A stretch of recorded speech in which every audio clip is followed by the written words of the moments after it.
Welcome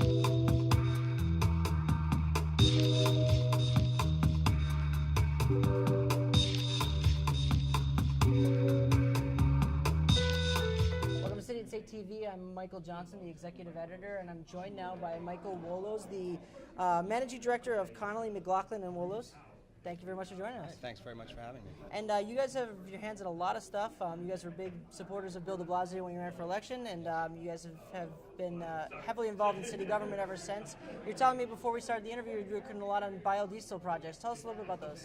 Yeah, well, we've always been involved with energy. It's a strong point, I think, of the firm. It's very interesting and exciting. There's always something going on. And we played an important role in the evolution of biodiesel in the city of New York. Worked on the original bioheat fuel standard bill that Jim Gennaro covered when he was head of the Environmental Protection Committee.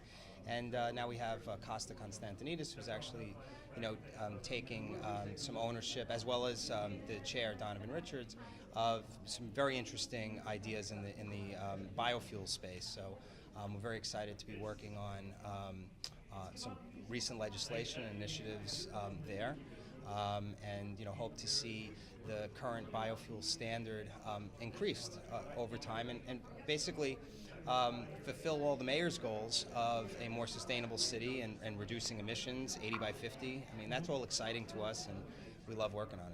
Yeah, the 80 by 50 thing was rolled out last year, I think in the fall. I mean, how do you think that that's going to play out in the coming years? Do you think that that's an initiative that will continue to be able to get pushed through in the city council? And is there any other kind of creative, I guess, things that might be coming down the pipe with that?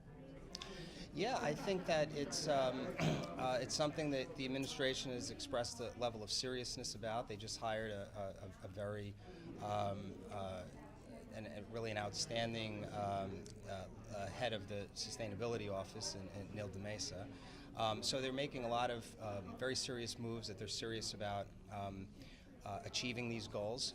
Those goals are going to be difficult to achieve, and it really requires a lot of different players, coming to the table.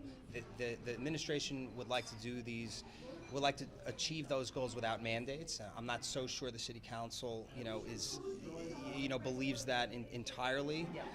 So I think you're going to get a mix of voluntary buy-in as well as hopefully sensible mandates.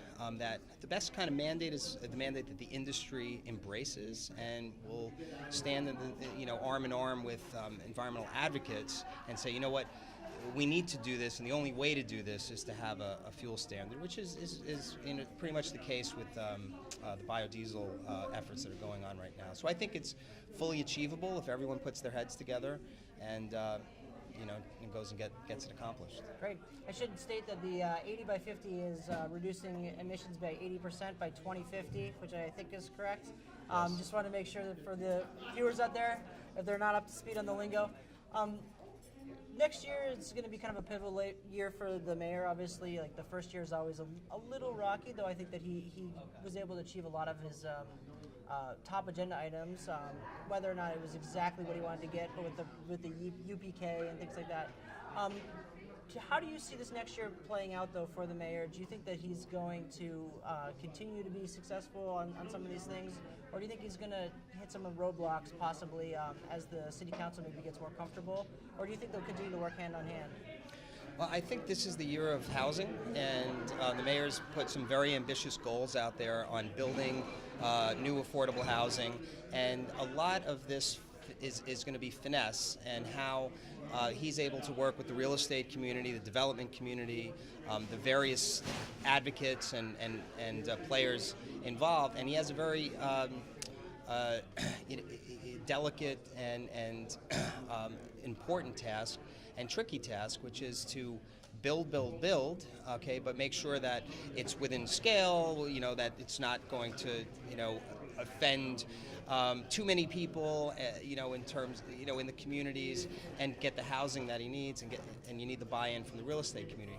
Everybody is sort of waiting for a lot of the details to emerge on exactly how, he plans to do it. But the mayor's a very, he's a very astute at bringing people together to to fulfill a big goal. I mean, that's what I think we've seen from this mayor, is that he doesn't like to throw out 500 different things. I mean, as we saw in the State of the City address, it was pretty focused. He likes to tackle realistic goals, and I think he can absolutely do this, but he's going to need to really get the buy-in from a fairly skeptical real estate community in some ways, and skeptical because I think they haven't seen exactly how this is going to all pan out.